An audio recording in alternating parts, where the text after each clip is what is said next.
नमस्कार, टीच विथ शान्वीमध्ये तुम्हा सर्वांचं मनापासून स्वागत।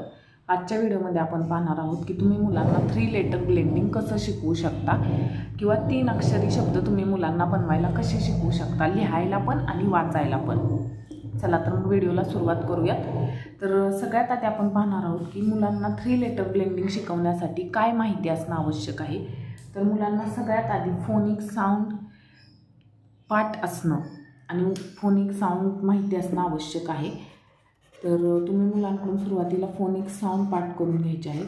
ज्यावेळी मुलांचे फोनिक साऊंड पाठ असतील त्यानंतर मुलांना तुम्ही 3 लेटर वर्ड शिकवायला चालू करायचं आहे किंवा 3 लेटर ब्लेंडिंग शिकवायला चालू करायचं आहे।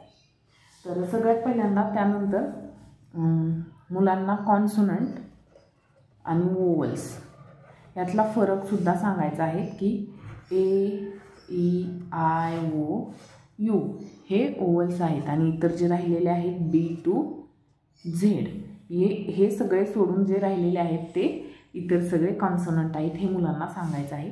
आणि या कॉन्सोनंटचा साऊंड आणि या ओवलचा साऊंड हे सगळं मुलांना पाठ असलं पाहिजे। त्यानंतर तुम्ही मुलांना 3 लेटर ब्लेंडिंग शिकवायला स्टार्ट करायचं आहे।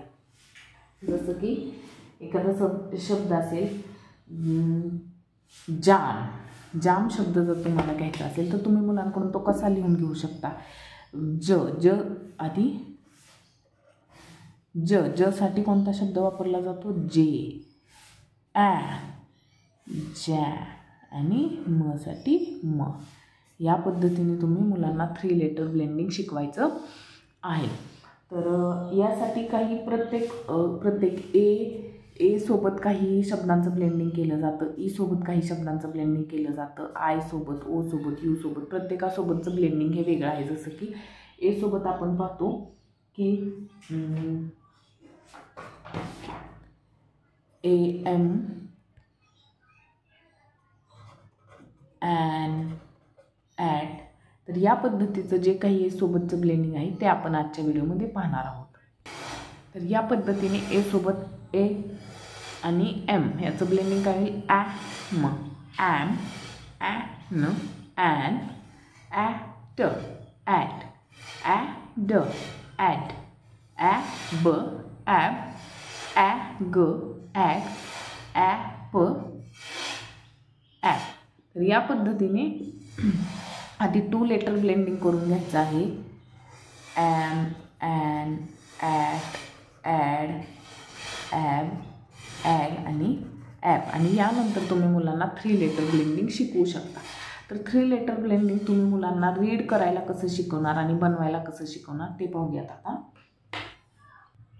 तर पहिल्यांदा आपण घेतलेलं आहे ॲम फॅमिली, जे की आपण इथं 2 लेटर ब्लेंडिंग पाहिलेलं आहे की एचं एम सोबत आणि त्याचे काही वर्ड्स पाहणार आहोत आपण।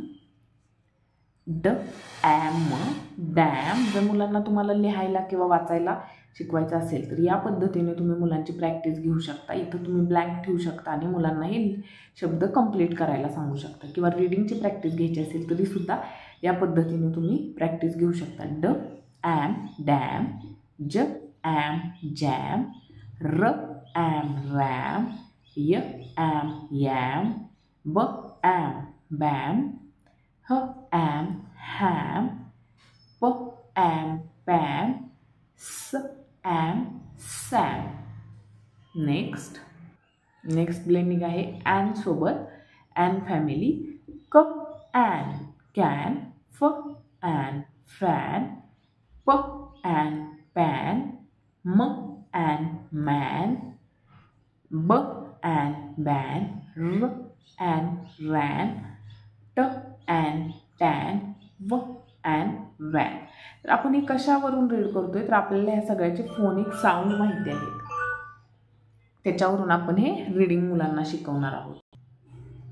ॲट फॅमिली, ब ॲट बॅट, क ॲट कॅट, ह ॲट हॅट, म ॲट मॅट, फ ॲट फॅट, प ॲट पॅट, र ॲट रॅट, स at Sat.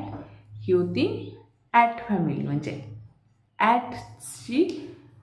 ॲटचं 3 letter blending.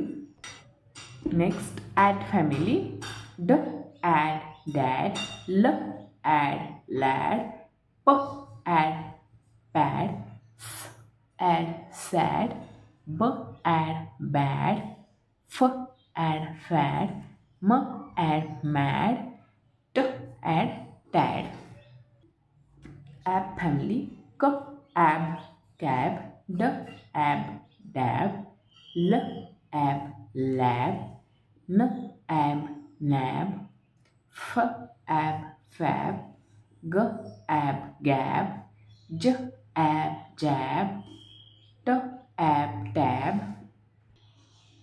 Next, ag family, b ag bag, r ag rag, t ag tag, w ag wag, f ag fag, l ag lag, n ag nag, s ag sack. तर या पद्धतीने तुम्ही मुलांना phonic साऊंडचा वापर करून 3 letter blending शिकवू शकता. याला CVC वर्ड्स असं सुद्धा म्हटलं जातं. तर CVC वर्ड का म्हणायचं? C म्हणजे कॉन्सोनंट, V म्हणजे वोवल आणि C म्हणजे पुन्हा कॉन्सोनंट. जसं की शब्द आहे बॅग, बॅग. यामध्ये B हा कॉन्सोनंट आहे, A हा ओवल आहे आणि G हा पुन्हा कॉन्सोनंट आहे, म्हणून याला CVC वर्ड असं म्हटलं जातं. तर या पद्धतीचं ब्लेंडिंग तुम्ही मुलांना शिकवायचं आहे, ज्यावेळी मुलांचं फोनिक साऊंड पाठ होईल, जेणेकरून मुलांना रीडिंग करायला इझी जाईल. या पद्धतीचं रीडिंग करायला शिकल्यानंतर मुलं हळूहळू मोठे मोठे शब्द वाचायला शिकतात. तर यासाठी हे गरजेचं आहे. तुम्हाला जर हा व्हिडिओ आवडला असेल तर व्हिडिओला लाईक करा, शेअर करा आणि चॅनलला सबस्क्राईब करा. धन्यवाद.